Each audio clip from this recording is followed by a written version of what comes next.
Bottle of wine in hand and heels on, Lux Interior screams into the microphone, inserting it into his mouth as his yodel transforms into a lewd groan and feedback squeals.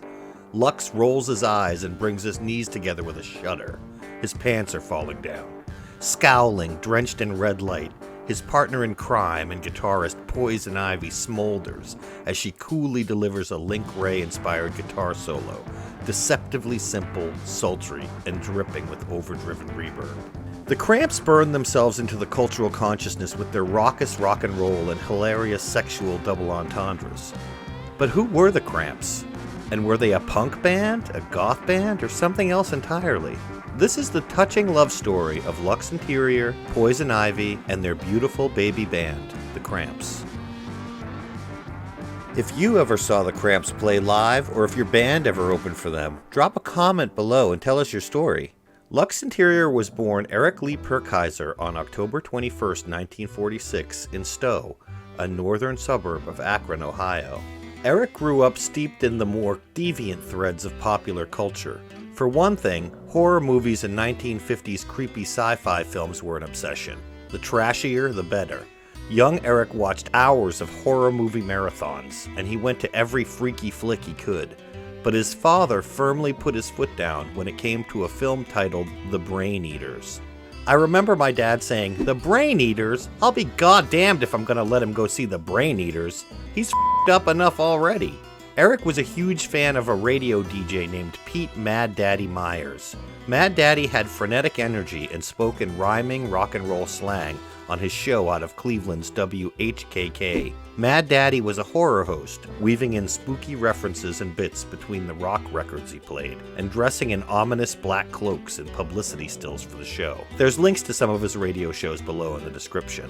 Lux Interior credits Mad Daddy Myers as setting him on the road to show business, in addition to inventing the terms rock and roll and hang loose, Mother Goose. Myers introduced Lux to rockabilly, Link Wray, and a lot of his favorite records. The Cramps even had a song named after Mad Daddy on their first album. Mad Daddy Myers eventually moved to the New York market, and his Akron radio slot went to another rebellious horror host, who went by the name Ghoulardi. Ghoulardi's funky lingo included telling his audience to stay sick. The catchphrase would be echoed as a Cramps album title years later. It was only natural that Eric loved EC horror and science fiction comic books, like Tales from the Crypt, Haunt of Fear, and Weird Science. Their gorgeous artwork and creepy themes were deeply impactful to Lux Interior's sensibility, and later to the Cramps' aesthetic. The Tales from the Crypt hand-drawn logo is the basis for the Cramps' iconic one, and it's an open swipe. We're meant to make that connection. I think the horror comics of the 50s gave way to the pop art of the 60s, and the hippies and LSD and all that shit came later. It really was the first deviant counterculture. That's where it all began. Most notably, Lux was steeped in rock and roll music shared with him by his older brother. This exciting music was on the edge, pushing boundaries, challenging musical and social norms fearlessly, and overindulging in gloriously base energies shamelessly. Rock and roll was something that was always there. I had an older brother that listened to it like crazy, and even before it was around, I remember my brother would play the piano, and he would play it really hard. I remember the very first song I ever sang was Your Cheating Heart by Hank Williams, but it sounded like rock and roll because he'd just bang on the piano. I was really young, I was like 5 or 6 or something, and I'd just scream it. As the boys grew older, Eric's older brother Ron continued to be a huge influence. Ron showed him that rock and roll was more than just a set of songs or some cool bands. It was a community, an aesthetic, and an attitude. My older brother was a real juvenile delinquent. He saw The Wild One with Marlon Brando. He had a motorcycle a week later. He had leather wristbands and motorcycle boots, and he was Marlon Brando. He'd have all his hoodlum friends over, and they'd play poker up in his bedroom, and it would be smoky up there, and the walls would be covered in albums. He was really cool.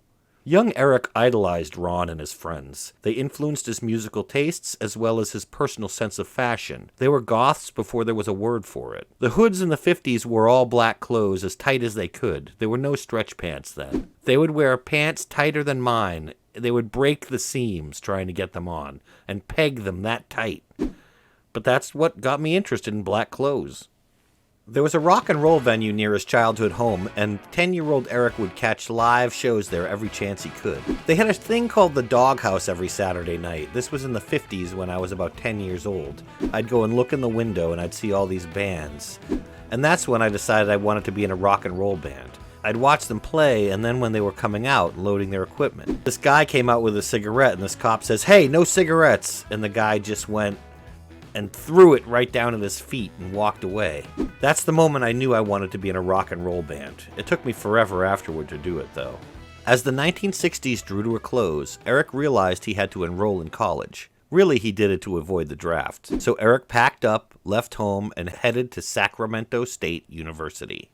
Poison Ivy, also known as Poison Ivy Rorschach, was born Christy Wallace, February 20th, 1953, in San Bernardino, California. Her parents were house flippers, with the family living in the current house being flipped.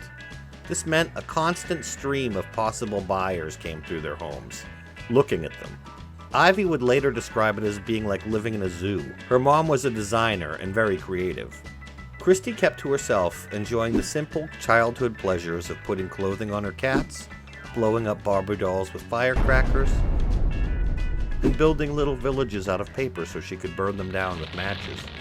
When Christy was 10, the Randells released a catchy novelty single called Martian Hop about Martians who come to Earth to throw a dance party for the entire planet. I was especially fixated on a Stompin' 45 record that my brother had, Martian Hop by the Randells. He would play it when his friends came over because they got a big kick out of watching me jump and fly around the room and off the furniture every time I heard it. I also loved Witch Doctor by David Seville and The Purple People Eater by Sheb Wooley. As the Wallace family moved from town to town, living in the different houses her parents were flipping, Ivy was a bit of an outcast, a skinny little red-headed nerd. Soon, though, she embraced her outsider persona as a bad girl. I was avant-garde, but not criminal. But the consensus was that I was a bad influence, so scram. I feel like I've been sinister all my life. I also just love makeup, heavy eye makeup. I always wore slutty eye makeup and got hassled for it. As children, we dug being obnoxious and scary and monstrous.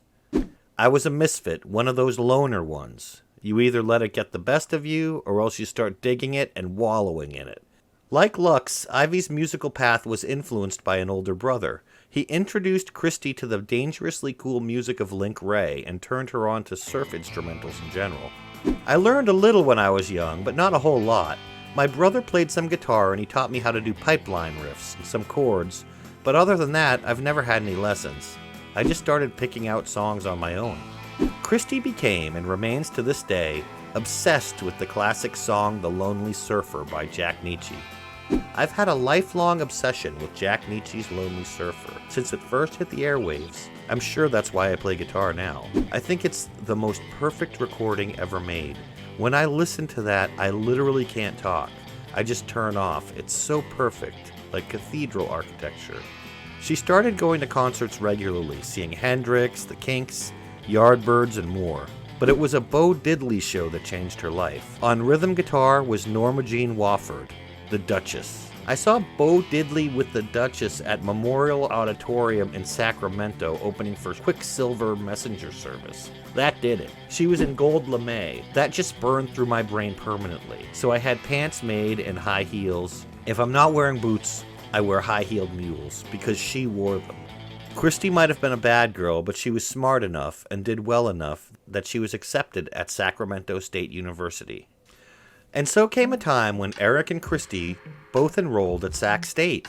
They were mostly goofing off, taking art classes, taking psychedelic drugs, and generally partying it up while they expanded their minds. The first time I saw her, she was walking down the street hitchhiking, and she was wearing a halter top and short shorts with a big hole in the ass, with red panties showing through. I was with this other guy friend of mine, and we both went, whoa! Eric did pull over and give her a ride, but their bond was truly cemented when they both took the class Art and Shamanism. It was a large class, but Eric walked directly to Ivy and sat right down next to her. In a few weeks, they were living together, and they never really spent any time apart since. Ivy believes she already knew Lux somehow, It's almost like they'd been together in a previous life. People told them it was unhealthy to spend so much time together, but they didn't care. They were made for each other. They immersed themselves in the glam scene, seeing shows and digging records by Alice Cooper, T-Rex, and Iggy Pop. They dressed up for shows and hitchhiked to San Francisco to see the New York Dolls play. Sexy, wild, androgynous rock had a huge influence on Eric, who was forming his own future stage persona. But the singer-songwriter era was definitely dominating current releases, so Eric and Ivy started looking elsewhere for cool sounds. We'd go to record stores looking for new records, and there wasn't anything good, so we started listening to the stuff you could buy really cheap in junk stores. And it was blowing our mind. It was just so wild and great. Anything with the word bop in the title, we bought. It was really timeless music. There was nothing out of date or old-fashioned about it. It was fueled by sex and really exciting, thrilling music. They discovered a shop called Ed's Rare Records, which sent them down a rabbit hole, swapping with other collectors. They got into doo-wop, grooving out on the trippy sonic aspects of the vocals and production. Lux felt that listening to records by bands like the Flamingos was a psychedelic experience. But the wild, gritty sound of rockabilly gripped them like nothing else. I think rockabilly was a quantum leap in culture. Something happened in the evolution of people's minds. Like that rockabilly vocal style that's so emotional, it's hyper-emotionalism, hyper-surrealism. Maybe it was the atom bomb. Let's do it now because we might get blown up. As they listened to some of their weird old rockabilly records, something clicked. They realized they could probably play these songs. There were all these bands like the Rolling Stones and the New York Dolls. They took R&B and they did something with it, but nobody had really done anything with rockabilly yet. Real rock and roll, the stuff based on the blues when it first started. That music is so timeless, it'll never get old. And you know, once you've been infected with this stuff, there's no cure. I don't think radiation would help. It might make it worse.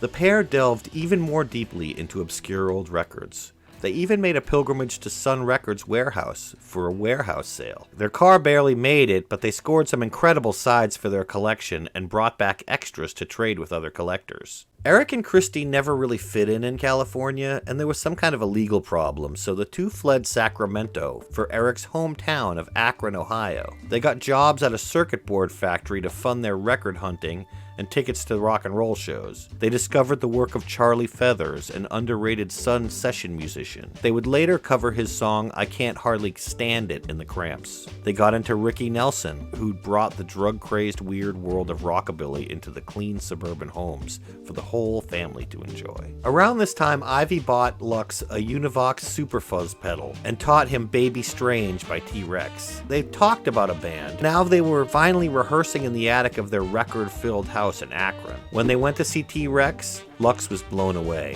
I saw them in Cleveland, where Bolin came on weighing 300 pounds and wearing this Batwing costume.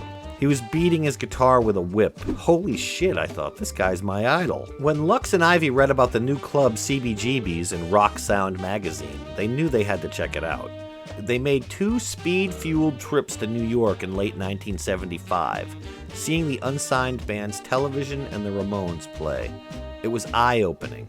Akron wasn't going to cut it anymore. And on one of these trips, they met high school student Miriam Linna at a truck stop. Lux had seen her at a Kinks concert a few weeks before, and he invited her to play drums with the band. He told her they're moving to New York. They visited her in Akron before they moved out, still itching to recruit her, even though she still didn't know how to play drums. And so in 1975, in the fall, Lux and Ivy moved to New York to forge their way as the Cramps. Lux and Ivy were committed to their vision. The Cramps would encapsulate all they love, all their interests: old music, art, comics, film, TV, radio, plus of course punk and rockabilly. The energy of the wild old music they loved matched the energy of the punk scene. They hung out at CBGBs and other punk venues, soaking up the influence of the Ramones, Talking Heads, Heartbreakers, and Blondie. But most influential to the Cramps was Suicide, the aggressively confrontational electronic music duo. All these influences were simmering as the two lovers conceived the band.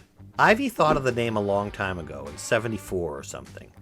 She wanted to have a band called The Cramps, but it was mainly because we really dug the Kinks. We liked them a lot, and we felt like the Kinks stood for something that's wrong in society, something people try to get rid of and straighten out.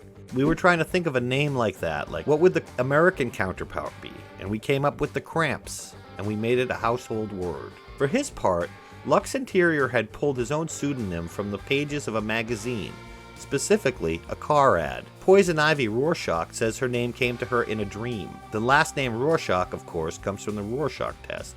Ivy and Lux were the unquestionable core of the Cramps. In a sense, they were the band. February 20th, 1976 was Ivy's birthday, and so Lux went to Musical Maze record store at Lexington and 85th Street. He was planning to just pick up a copy of Lou Reed's new record, Coney Island Baby, as a gift. Lux walked out not only with the record, but also with a new job at the record store. He also met a guy named Gregory Beckerleg, another recent transplant to New York, who worked at the record store and had rock and roll ambitions just like them. And when Lux learned that Gregory also shared the birthday with Ivy, he invited Greg along, and a new partnership was born. Gregory Beckerleg renamed himself Bryan Gregory after Brian Jones of the Rolling Stones. He joined the Cramps as a rhythm guitarist in 1976. His complete lack of musical experience was a huge plus in Lux and Ivy's opinions. His only experience to date had been messing around with an organ. He also had an ominous look and great hair. Despite his intense gaze, Ivy notes that he was always girlier than she was. When she presented Bryan with his signature Flying V guitar as a gift, he immediately covered it with polka dot price stickers, creating a signature look. Bryan's sister Pam didn't know how to play drums, but she was willing. As she prepared to move to New York City, Ivy and Lux introduced Bryan to the CBGBs scene. He was so blown away by the Ramones that he vomited. Yet he also came away inspired. He knew that even with his limited musical training, he could create chunks of noise and form them into effective songs. He integrated perfectly with Ivy's guitar playing style. The band functioned musically, even though there was no bass guitar. He mainly functioned as a bass player. He played bass lines on guitar, he just tuned it down real low. The two-guitar thing, the Dolls were an influence on that. It was always just lead and rhythm, none of this weaving in and out. They were just like 3D guitars. Pam arrived soon after, and they bought her an inexpensive drum kit. She renamed herself Pam Balam. Setting it up in the basement of Musical Maze record store, they started rehearsing. From the start, key elements of the Cramps sound were there, even if half the band were beginners. They started with covers, including one that would become a staple of their later sets, Love Me by the Phantoms. The Cramps had such a cool sound that the record store owner immediately tried to sign them to a hastily written record contract.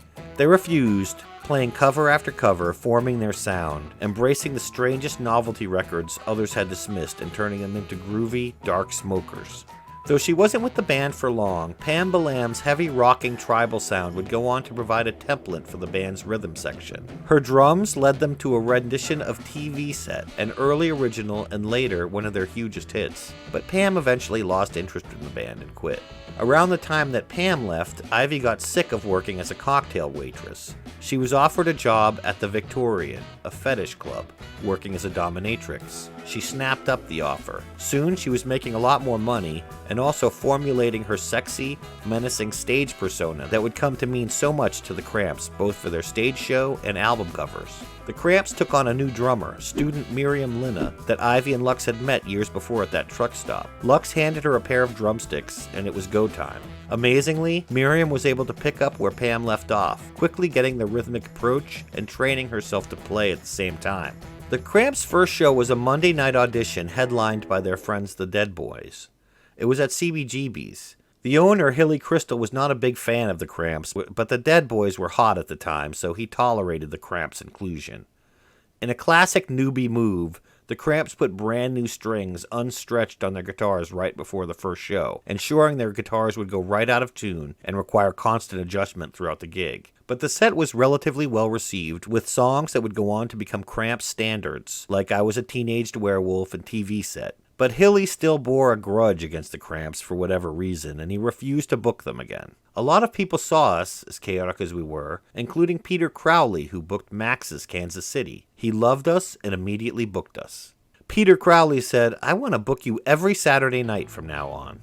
And so Peter Crowley started booking the Cramps as an opener for all sorts of bands. Max's Kansas City played host to most of the same bands as CBGBs, but the crowd was a little different than the rough and tumble scene at CBGBs. It was cool, but had more of a high-end anti-establishment type intellectuals like Andy Warhol and his entourage, beat writers William Burroughs and Allen Ginsberg, artists Robert Rauschenberg and Roy Lichtenstein and their ilk, as well as Bowie, Lou Reed, Iggy Pop, and all the scenesters that gravitated to that orbit. The Cramps' first show at Max's was a supporting slot, November 21st, 1976. The Cramps and Fuse were opening for electronic music provocateurs Suicide. The Cramps were notably heckled at these earlier Max's shows. The crowd would yell, "Get a job," make jibes about Pam's rudimentary drum skills, or make wisecracks about the Gong Show. But a run of 12 shows in winter of 1976 to 1977, opening for bands like Blondie and Mink DeVille, was instrumental to the development of the Cramps. We got a following just from that. We put these flyers up all over town, and that's where the term psychobilly came from. We thought it up just to get people interested in us. Ivy's guitar improved by leaps and bounds, becoming more confident and precise. Lux refined his presence and his delivery. Bryan locked in a unique guitar sound and a rock-hard persona. And the band became intimately familiar with a core of material that was quickly evolving into the Cramps songs that they would soon record. Jane County was then DJ at Max's. She said, "I was totally impressed being born in the Deep South. I was raised around that twang guitar sound. My neighbors would play the guitar just like that. Some of the Pentecostal churches used bands that used that twang sound, as well as the screaming and moaning and ecstasy over the blood of Jesus. So when I heard the Cramps, I smiled and then laughed out loud with pleasure. It was like being back in Georgia in the 1950s. The Cramps would become prolific players of live gigs and would go on to play over 1,000 shows in the life of the band. But one of the most important shows they ever did was April 1st, 1977, when the Ramones invited the Cramps to open for them. They did well, and more gigs with the Ramones followed. The Ramones' friend and designer Arturo Vega gave them some guidance. He told them they needed to focus on what they were doing. Joey Ramone dug their version of Surfin' Bird and asked if they minded him taking a crack at the song. We weren't known much at all. We even had difficulty getting booked into CBGBs. They said it was like throwing Christians to the lions if you opened for the Ramones. But it was great. That was the biggest break we've had in our entire lives, because then we could play and get booked on our own, and things started from there. But the Cramps didn't quite fit in among all the art school students. They were different. They drew on influences and performance styles that their audiences were not yet tuned into. We were misunderstood. Some people thought we were trying to be arty or something. One thing that really bothered me in the early days was a lot of people thought we were just making fun of something, a parody of something. They thought we weren't serious about what we were doing. I think that was just a misunderstanding of what rockabilly's all about. It isn't camp at all. The labels also didn't seem to get it. Talking Heads, Ramones, Blondie, Television, and other peers were snapped up in record deals, but they didn't seem to know what to do with the Cramps. They were selling out shows, and they were getting more fans, and they were getting press. Eventually, Rock Scene magazine co-founder Richard Robinson took the Cramps into Bell Sound Studio on 54th Street in the hopes of capturing something for a record. He'd be disappointed. We weren't quite ready. The engineer kept making us do multiple takes. We wondered what he wanted. Lux said, "If you're waiting for us to get good, it's going to be a long wait." So this was a major setback for the Cramps. The recording session was basically a complete failure. Some people had been telling them they just couldn't even play. Some other people thought they were hillbillies. A lot of people just didn't get the Cramps. But Lux and Ivy knew they had a vision. They were destined to play in a rock and roll band. They knew it was going to be rock and roll, and it didn't matter if people called them punk or psychobilly. But Miriam's commitment to the Cramps had faltered. She wasn't really into playing drums anymore, but she still loved her friends. So she left the Cramps with tears in her eyes.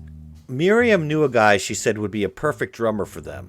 Nick Knox, born Nicholas Stefanoff, had played drums with the proto-punk legends the Electric Eels, known for their wild performances and using large pieces of metal, sledgehammers, and lawnmowers as instruments on stage. Nick was from Parma, Ohio, and drove to New York to audition for the band. When they met in New York, Lux remembered seeing him at a New York Dolls show back in Ohio wearing pink hot pants. But despite the appeal of those hot pants, Nick's intensely quiet, brooding nature was an immediate turnoff to Bryan Gregory. We went to a coffee shop with him. He ordered and ate 2 gigantic banana splits, scowled a lot, and barely said a word. Bryan hated him instantly. Lux diplomatically explained to Nick that it just wasn't going to work out. But Nick was having none of it. After they parted ways, he decided he was not going back to Ohio without at least auditioning. He knew Lux and Ivy hung out at CBGBs, so he showed up there and demanded an audition that night. Surprised, Lux agreed, and Nick won them all over, including Bryan, with his solid, heavy drumming. He played heavy on the toms, which was perfect for a band with no bass guitar. He's crazy as a loon. I think having drums to hit keeps him out of trouble. He's kinda got a short fuse. Nick was an oddball, so he fit in perfectly, even eventually becoming close friends with Bryan Gregory. Before Miriam Linna left the band, the Cramps had played a show at the Village Gate. You know, the one Miles, Coltrane, and Hendrix made famous. Also on the bill that night was Alex Chilton, the guy who had a hit with the Box Tops as a teenager when The Letter became a #1 hit. Chilton was a fan of rock and roll, and when he met the band, he got what they were doing. They also hit it off personally. Chilton had been working at Ardent Studios in Memphis, and he offered the Cramps some studio time there. Recording in Memphis? Lux and Ivy wasted no time saying yes, absolutely. So in October of '77, the entire band, their manager, and Alex Chilton jammed themselves into a car and drove from New York to Memphis. While in Memphis, the Cramps booked a show, one of their biggest yet, at Memphis State University Amphitheater. Nick was still brand new, but he not only performed flawlessly, his rock-solid drumming elevated the band to a new level instantly. Nick Knox barely knew us. He never played live with us. His first live show was in Memphis. He'd never even seen us live. Something just shifted as soon as we got Nick. We felt like a gang. We hadn't before. We really became the Cramps when we got together with Nick. Nick also transformed their recordings, which surprised the band with their quality when they heard the playbacks. "That's us?" Lux asked incredulously. Chilton's simpatico attitude also helped. He was a rock and roll weirdo just like them. The Cramps couldn't believe it when he was tanked behind the mixing board, getting into the music, saying, "You're in a groove, man, just keep playing." Alex Chilton was also an unaffected Southern boy. He took them out to a random rundown shack and told them a tall tale of how the blues were born here. Lux and Ivy knew he was full of it, of course, but they still loved it. It was the perfect blend for the Cramps to bring their sound to tape. The Cramps took the tapes back to New York for a mixdown. On the way, they stopped in at Boston for a run of shows at the Rat, supporting local favorites Ready Teddy. It was their first shows in Boston, and they were in great form and firing on all cylinders. As they returned to New York and CBGBs in the fall of 1977, it seemed like an era had ended. Many of the bands that had made that place a musical epicenter had now grown out of it. Talking Heads and Blondie seldom if ever played at CBGBs now. The Ramones played sometimes, but their shows quickly sold out. Suicide played regularly, and the Dead Boys did, and the Cramps. Once outsiders, shunned by Hilly Crystal, the Cramps were now part of the old guard at the club, pillars of the rock community, playing regularly even though their music still hadn't been released on vinyl. Labels were still overlooking them somehow, and they just didn't know how to categorize them.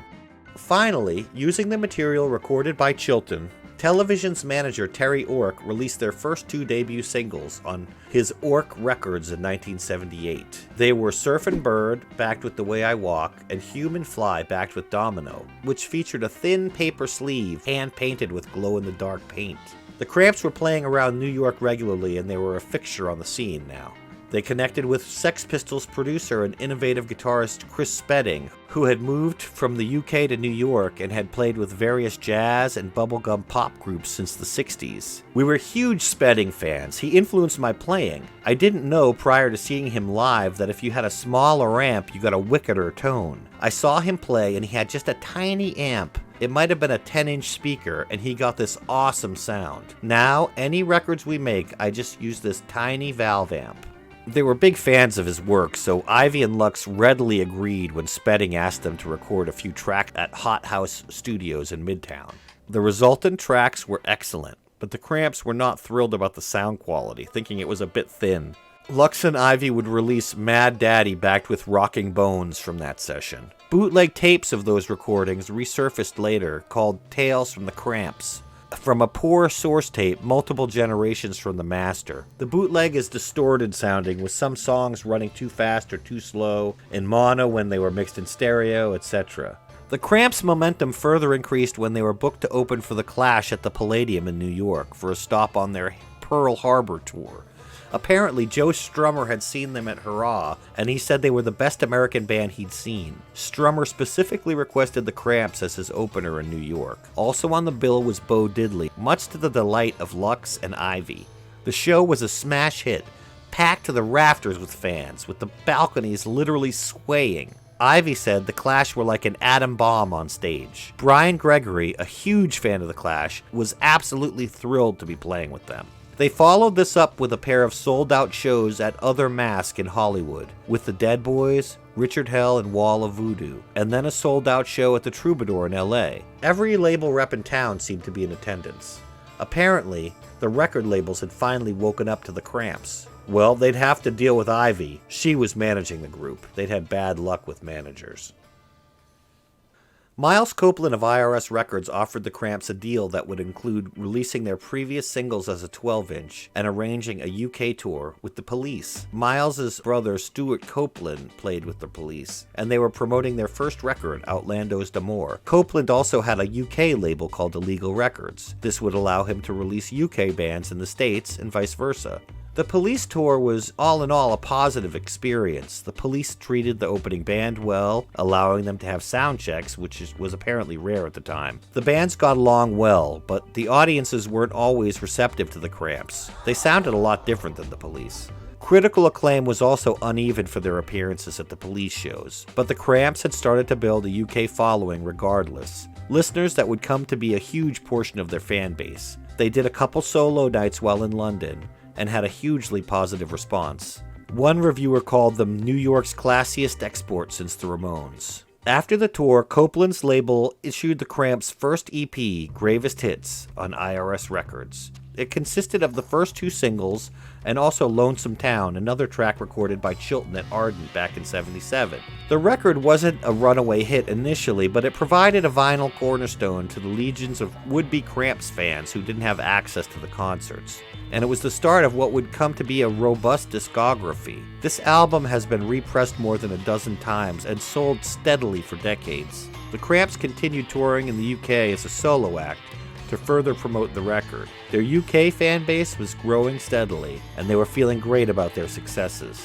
Upon returning to the States, the Cramps performed a free concert for patients at California State Mental Hospital in Napa. The show was videotaped and distributed as Live at Napa State Mental Hospital. But what the Cramps really wanted to do was to release a new record. They'd been gigging so much they had tons of new material to draw from. So the Cramps recorded some additional demos in Ohio with Alex Chilton to show the IRS guys they had more to offer. The resultant tapes have since been leaked as bootlegs. You can find them titled either All Tore Up or Ohio Demos 1979. It really sounds great. It's almost as good as an album. They went to Memphis to record once again, but instead of going to Ardent, they went to Sam Phillips Studios. It was mind-blowing to them to be able to record there. The basic technological setup perfectly suited both their style of music and the recording process. Alex Chilton was, as usual, zonked out, dragging the process out for a really long time. We kept having to wake him up all the time, because he was too stoned to stay awake.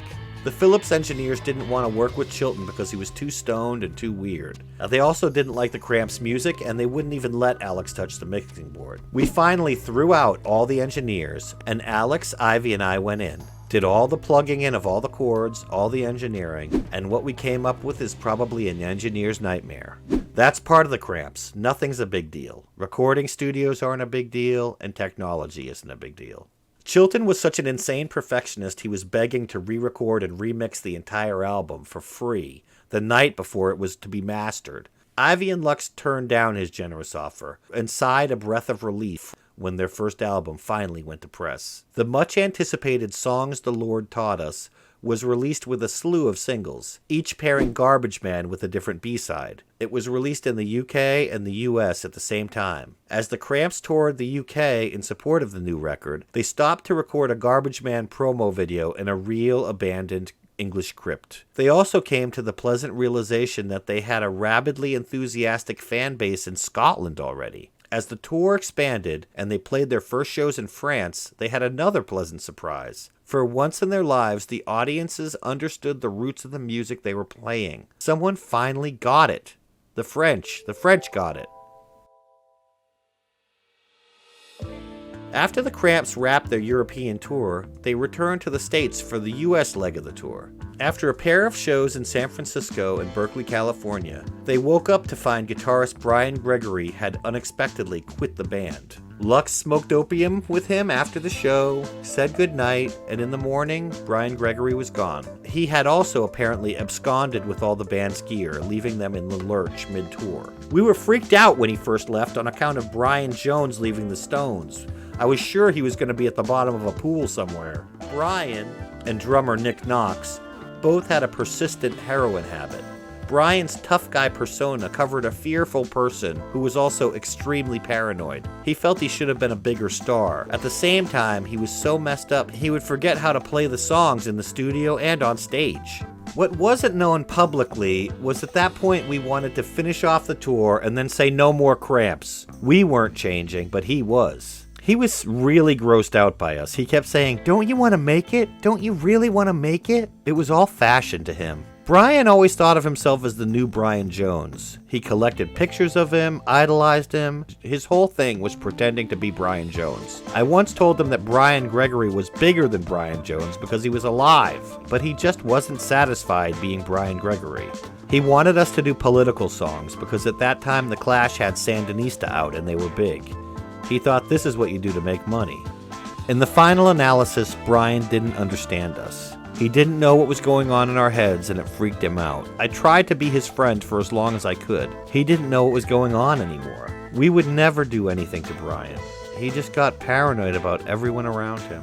He didn't like us. He didn't like our sound. He was just burning incense and listening to the Pretenders. For his part, Brian asserted that he had a different vision than Lux and Ivy. He was also feeling the increasing tension in the band as he looked for inspiration in new places, often scorning the band's roots. Of course, Ivy and Lux were driving this bus. The band direction was non-negotiable. He was just a money-grubbing creep is what he turned into. He barely played on any of our records. I hate to destroy it for fans, but the guy was fighting us the whole time. He was a dumb glue sniffer from Detroit, and that's all that amounts to. Not that I've got anything against glue sniffers or Detroit. The guitarist from New York punk outfit The Mad, Julian Hecklinger, was a capable stand-in for Brian, and she easily learned the set to join the Cramps and complete the tour. She took on the stage name Grindsnatch for her short tenure with the band. Through sheer luck, she ends up on screen in Urgh, A Music War, so if you want to see her play with the Cramps, check out that film. Of course, it's another Miles Copeland production. At the end of the 10-show run, Julian left the Cramps. It seems she wasn't really a good long-term fit. It's hard to be in our band. We are demanding, but what we're trying to do is special. It seems like we've always had this one member, kind of flaky, who's just not into the music. Anybody could be a Cramps fan. They don't always understand the music that influences the music that we make. They might not like Jack Scott, but they like our version of The Way I Walk. But we need people who like Jack Scott to be in our band. To make our music, you've got to take it back that far. While Lux, Ivy, and Nick tried to find their next guitarist, Illegal Records released a new single from the 1977 Chilton sessions, Love Me, backed with I Can't Hardly Stand It, a cover of a rockabilly classic by the Phantoms. The Cramps were changing. The glory days of CBGBs were largely over. Perceiving that the New York scene was dead, Lux and Ivy moved to LA. As Lux and Ivy settled into their new place in California, they started to wrestle with the idea of finding the right guitar player to join the band. They were going to shows by local groups, scoping out potential bandmates, and meeting new people on the scene. They were impressed by the blues-inspired noisy rock of a band called The Gun Club. Brian Tristan, the young guitarist for The Gun Club, had previously begged the Cramps for free admission to a show at CBGBs as a teenager. Now, Ivy and Lux found themselves in the unusual position of asking him to join them. Of course, Brian quickly said yes. He was a huge Cramps fan, and at this point, the Cramps were becoming pretty well known nationally and internationally. It was a great opportunity for him. Brian had to choose a stage name for himself. This was now a Cramps tradition. His first choice, Brian Grease, sounded too much like, well, Bryan Gregory. The Addams Family-inspired name Thing also fell kind of flat. They needed something new. One of Ivy's Santeria candles had an inscription on it, claiming it would release your Congo Powers. And so, just like that, young Bryan became Kid Congo Powers. He built a stage wardrobe, got a tattoo, and grew out his hair, cultivating an androgynous look that smoldered sexily.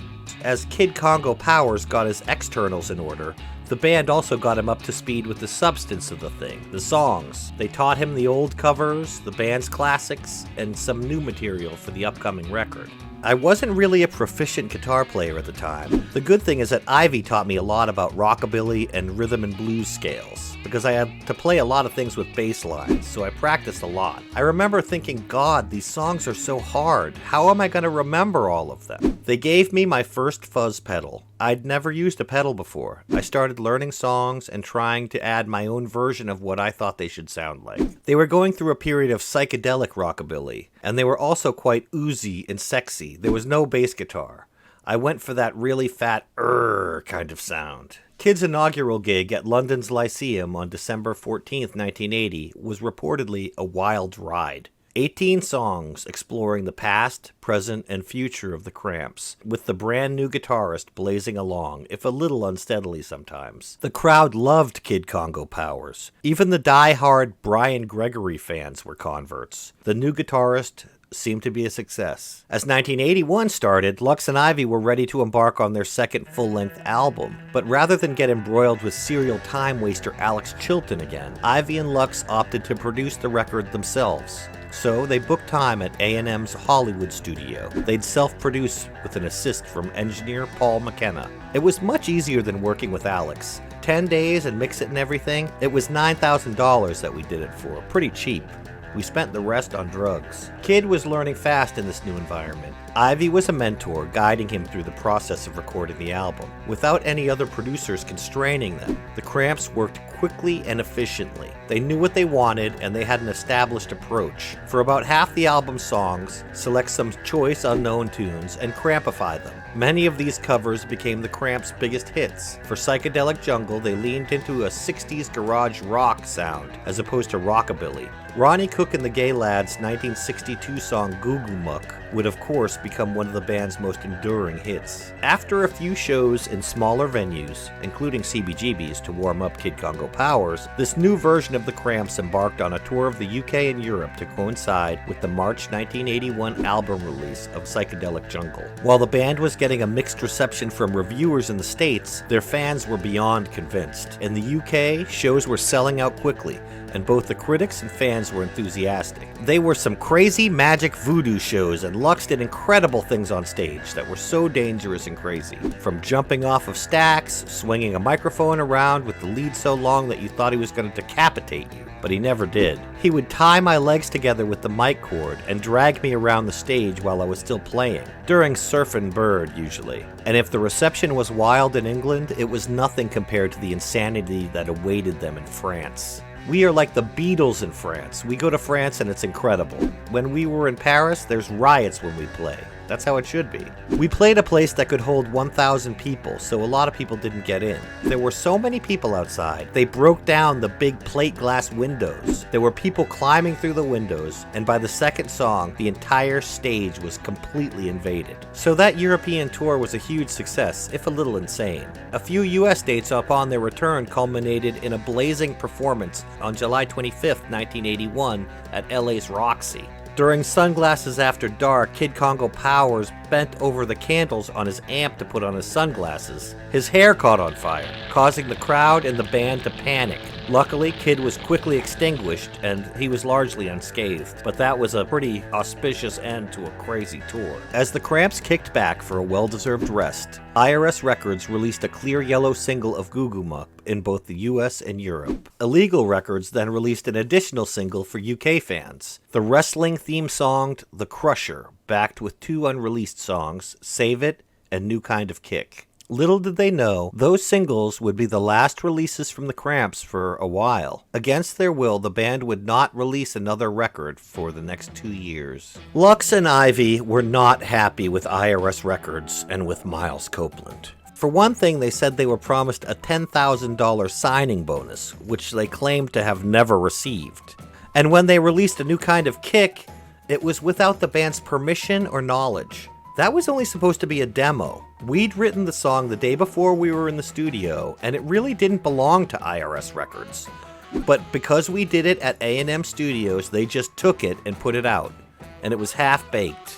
Their budget for recording the Psychedelic Jungle album was slashed compared to the songs the Lord taught us, despite the fact that their sales were steadily rising. Ivy and Lux saw more and more label deductions eating away at the band's income. Deductions that seemed outlandish or even fraudulent sometimes. This, paired with shoddy or non-existent financial statements, was just not acceptable.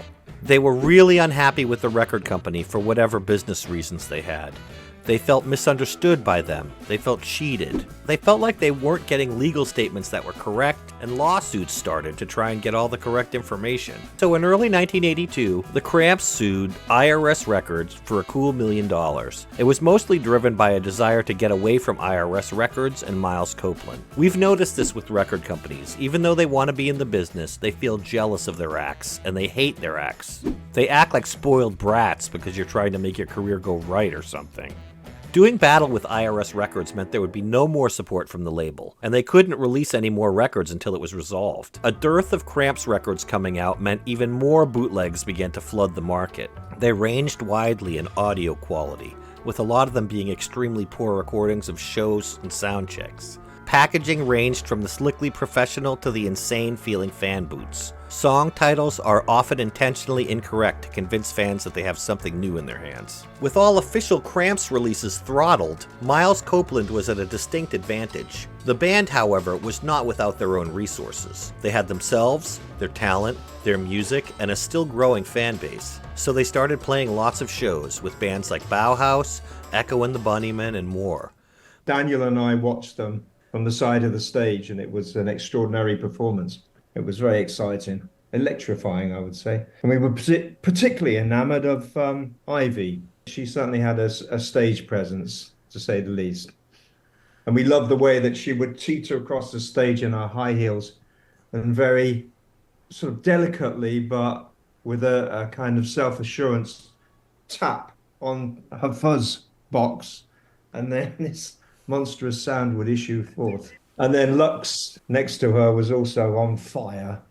And he, during the performance, he did vomit at one point whilst on his knees. He did try to inhale the microphone, and he did expose himself. They played at CBGBs but realized the scene had really changed, and they drifted away from playing there. They started playing more regularly at a legendary New York club called the Peppermint Lounge. The Peppermint Lounge was actually a great fit for the Cramps. It had one foot firmly planted in the past. The house band used to be Joey D and the Starlighters, and luminaries like Sinatra, the Beatles, Jose Feliciano, and Truman Capote used to hang out there. The Ronettes made their public debut there, and the vintage look of the place and the red walls just fit perfectly with the Cramps' sleazy, dangerous rock and roll vibe.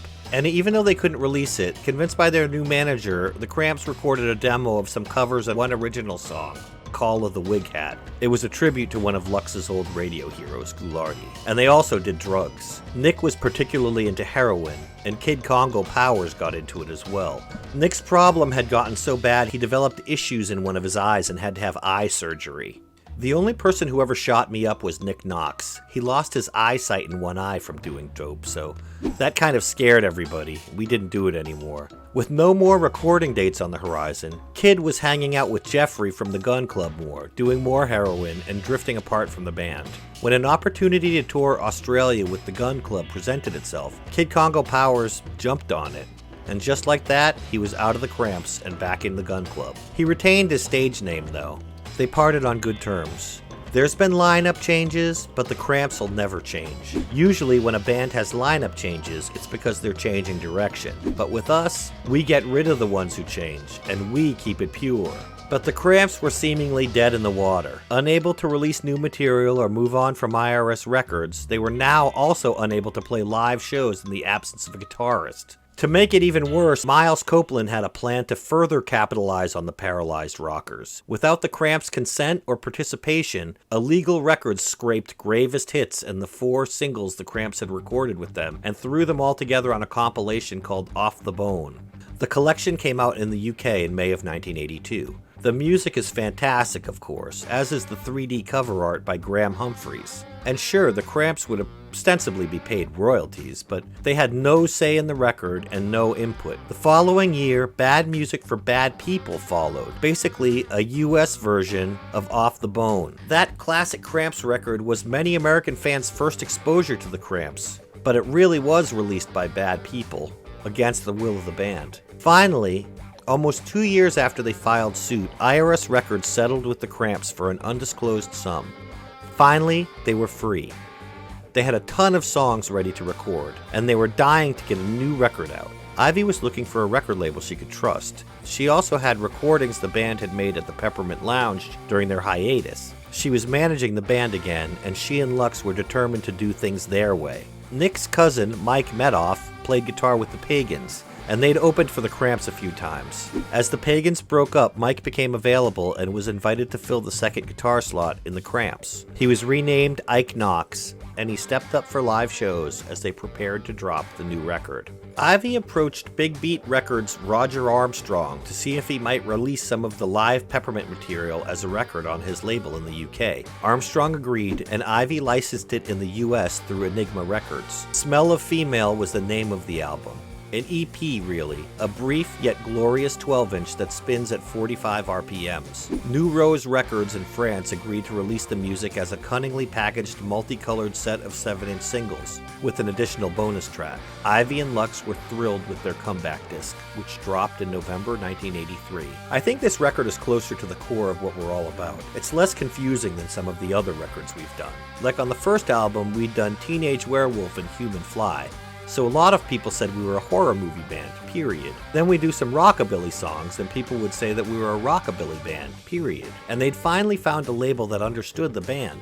Big Beat is wonderful. They like old things too. They know what rock and roll is. And I think they know what the Cramps are, that we're a rock and roll band and not some kind of weird thing. Another way Lux and Ivy were doing things their own way was completely controlling their releases. They named the record themselves. The cover art was photographed and designed by Lux. It featured a number of smoking hot snapshots of Ivy on the back cover and a front cover highlighting her posing in front of the Peppermint Lounge. This sexy vintage-style art was a perfect match for the brashly provocative album title. This would be the new formula which would set a template for many of the Cramps albums to follow. With UK fans starved for quality new Cramps records, Smell of Female took off like a rocket, selling well. And just like that, right as the Cramps were getting back on their feet, Ike Knox quit the band. They needed a guitarist.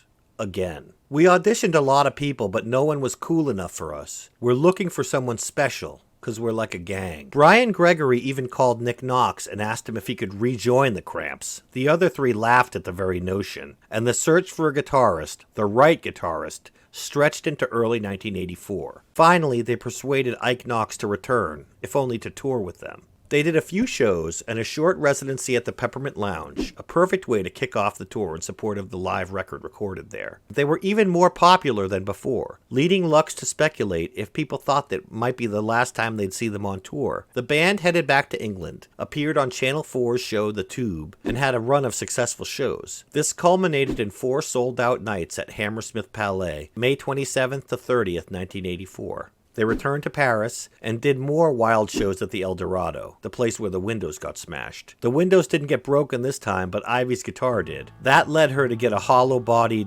1958 Gretsch, which allowed her to completely evolve her style of guitar playing. After some more wild shows in the States, the Cramps settled into the studio as a trio to record a single song, Surfin' Dead.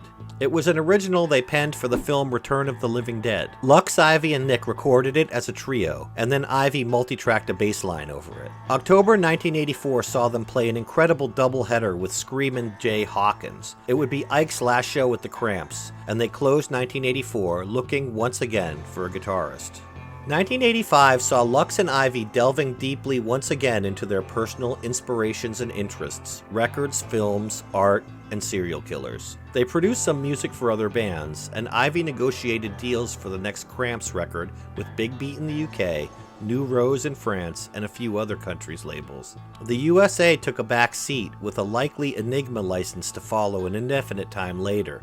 US fans would just have to wait or track down an import of the next Cramps record. The The Cramps started recording the album A Date with Elvis in early 1985 at Ocean Way Studios in Hollywood. Tim Mag, former bass player for the California punk band D.I., asked Lux and Ivy if they'd like him to lend his bass lines to the Cramps. Tim Mag briefly joined the band at the start of the Date with Elvis sessions, adopting the Crampian moniker Touch Hazard. Touch Hazard appears on the back cover of Can Your Pussy Do the Dog Signal, and then he left the band soon after. It was November 1985, and the cheekily named single was a precursor to the upcoming album. The Cramps' work as a trio on Surfin' Dead convinced Ivy she could provide bass better than any outsider could, so she did it herself. I just made a wall of guitar and included bass. The bass I played with was a Dan Electro 6-string, and I also played a little bit of Fender 6 on A Date with Elvis.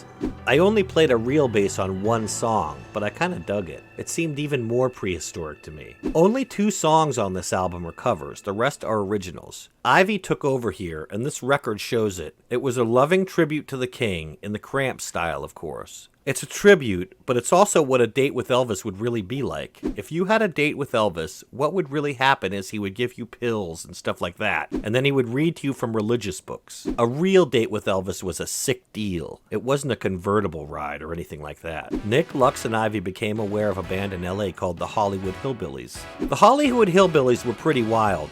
Live chickens and a rooster named Elvis on stage. A hillbilly surf biker musical extravaganza. The band recruited bassist Jennifer Dixon to play with them in shows supporting their new album. In Cramp style, Jennifer was quickly dubbed Fur Dixon. It was a temporary arrangement. Jennifer already had a band and a husband waiting at home, and so the Cramps started touring the UK in support of A Date with Elvis. Lux would don gold pants for this tour, and Ivy would begin to elevate her look with vintage and custom burlesque outfits from years gone by. The Can Your Pussy Do the Dog 12-inch single was selling like hotcakes since it dropped. The full-length A Date with Elvis album also topped the alternative charts when it was released in Europe in early 1986. So the 30-date tour must have been pretty intense for Fur Dixon. At one point, a sleep-deprived tour driver hit a bridge, partly tearing the top off the box truck that contained the band's gear. Luckily, damage to the contents was pretty minimal, and the band and crew were able to strap the top of the box truck back down, and somehow continued to the next gig. At another show in Munich, Lux pulled a trick that Jim Morrison had done at his final show, but he took it to the extreme. I have been chopping away at this one spot on stage with my microphone stand, and I landed on the exact same spot I'd been hacking at, and I just keep going, right through the floorboards. All you could see was this gaping hole with this wire sticking out of it, but you could still hear me singing through the PA system. Somehow, Lux climbed back out of the hole and continued the show unharmed. Things got even weirder as they traveled further east. Highly aggressive border guards in Germany screened the band, interrogating them harshly and finally letting them go, missing a chunk of hash in Nick's sock. They drove through anti-American demonstrations in Germany and Italy, and they even had some shows where stuff was thrown angrily at the band while they were playing. Returning to England must have been a relief, but the insanity continued. One show at Top Rank in Brighton takes the cake. At the end of the gig, a totally naked Lux created feedback with his mouth on the microphone, performing like this for a full 10 minutes before he was finally let off the stage. Fur Dixon was understandably finished. She retired from the Cramps at the end of the UK run, returning to her band and her husband in California. Unfortunately, this left the Cramps without a bass player again, and they canceled the Australian leg of the Date with Elvis tour. Ivy and Lux pulled into the liquor store parking lot. It was a tiny parking lot, but they saw a space was open. As Ivy steered towards the spot, suddenly another car appeared, honking, and the driver was angrily gesturing at them. It was Connie Del Mar. Young, sassy, Connie had heard of the Cramps, and she dug them, so she made peace and said hello. She seemed too young for the band. Ivy says she was still in high school, but she was a good match for the Cramps gang. She shared a lot of the same musical tastes and sensibilities. Finally, they had found someone who got it. Renamed Candy Del Mar, she joined the band. Candy spent a month or so rehearsing with the Cramps, and then joined them for a round of US shows, getting up to speed with the material quickly. Soon, it was time to head to Australia and New Zealand to make good on that canceled tour. The Cramps' August 30th set at the Galaxy in Auckland would be recorded surreptitiously by the sound guy. He kindly handed over the recording after the show. They were surprised. The sound quality was so great, Ivy approached Roger Armstrong about releasing it as a live album on Big Beat. A first run of 40,000 records sold out almost immediately. Again, due to the dearth of effective indie labels in the United States, US fans were left to scrounge any import they could track down. After the tour wrapped at the end of '86, the Cramps took an extended break. They maintained such a low profile that Joey Ramone announced in a radio interview that Lux had died. But he hadn't died. Lux and Ivy recorded 3 songs for John Waters' film Cry Baby, which were then rejected by the production company without Waters ever even hearing them. More industry nonsense.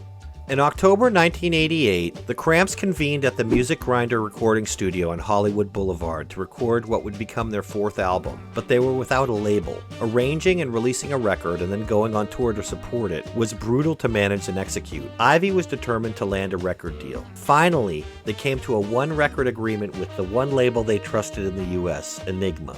The label was growing, but they felt it was staying true to its indie roots. The Enigma Records team respected the Cramps, and they pledged not to censor, alter, or try to control anything they did. Ivy and Lux would retain complete control of their art.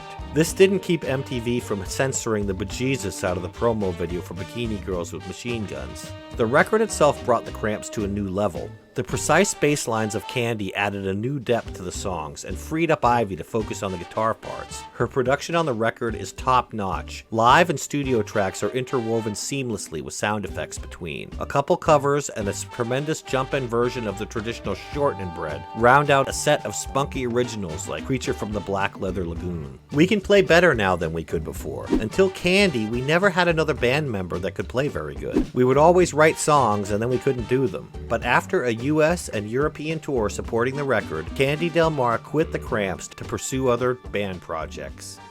And soon after, Nick Knox's health problems caught up with him, and he was forced to quit the Cramps as well. He's really not up to touring. We loved everything he did, but he likes to drink and whatever. We always wanted members who could match our energy, and it was clear that wasn't happening anymore. Nick was so loyal for 13 years. But Lux and Ivy had been through this before. And as always, they had each other. As long as there was Lux, as long as there was Ivy, the bedrock, the vision, and the guiding force of the Cramps remained intact. And actually, it remained quite potent. Lux and Ivy managed to recruit a rhythm section, write their new record, and secure a record deal in little over a year. And in November '91, the Cramps released Look Mom, No Head. Slim Chance joined the band on bass duties. He was the bassist for the Mad Daddies, one of the bands Lux and Ivy had produced. Jim Sclivanos took on drums and percussion. They knew him from Teenage Jesus and the Jerks and some other bands, and they had mutual friends. During my tenure, I was almost daily in the company of Lux and Ivy, which made for a most unusual time well spent. Every day, after our typical 6-hour non-stop rehearsal, we would decamp to Lux and Ivy's living room, where the man of the house would deliver lectures in an almost paternal manner. It was like belonging to a weird family, in the Manson sense of family. The record is tight, fast, and sounds clean and well produced, but drummer Jim Sclivanos left the band to produce other projects. His replacement on the drums, joining before the tour set off, was Nickey Alexander from LA Guns, a former bandmate of Axl Rose. The tour for Look Mom No Head had Reverend Horton Heat as the support for most of the dates. It was a great fit, another innovative rockabilly band with a real irreverent streak. Around this time, Big Beat released Blues Fix, a 4-song blues EP. This was unexpected, and Lux and Ivy can't stand the mixes on this record. Ivy says they were mixed to sound like disco. I personally love this EP, and I don't agree. Lux and Ivy forgave the label, though. It was clearly a mistake and not a malicious move against their wishes. Nickey Alexander stepped away from the Cramps branded drums at the start of '93. Harry Meisenheimer, taking on the Cramps name Harry Drumdini, would serve the Cramps from 1993 to 2003. He was a former hardcore drummer from the bands Stalag 13 and False Confession. Ivy struck a deal with Alan McGee, founder of Creation Records. He'd give the Cramps carte blanche. You record your rawest, realest record, and I'll make it a hit.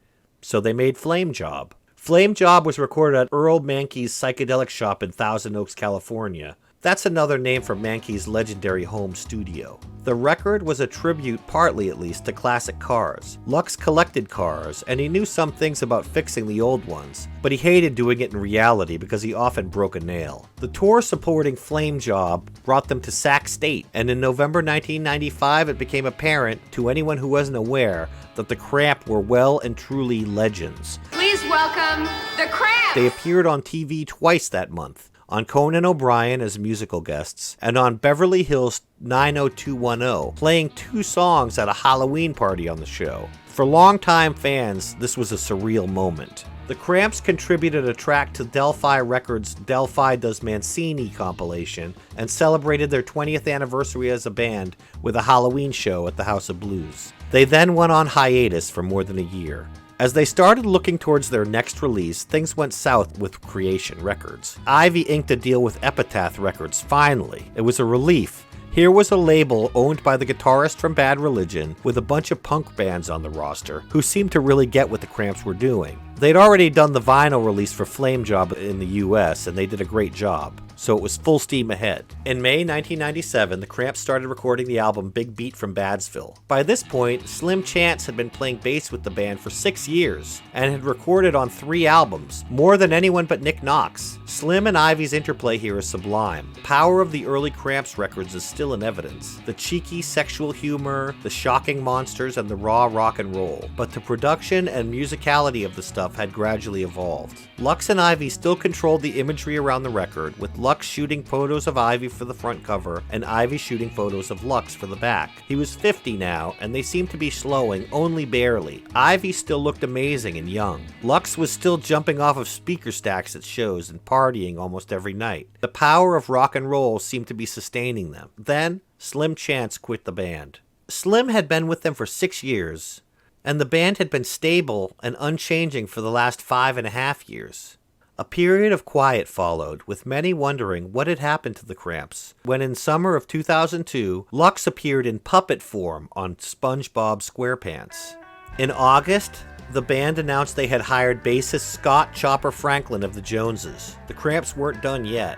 They had their own record label now, Vengeance Records, and they'd released a CD and digital-only compendium of rarities called How to Make a Monster. Ivy, if you're watching, please release that on vinyl.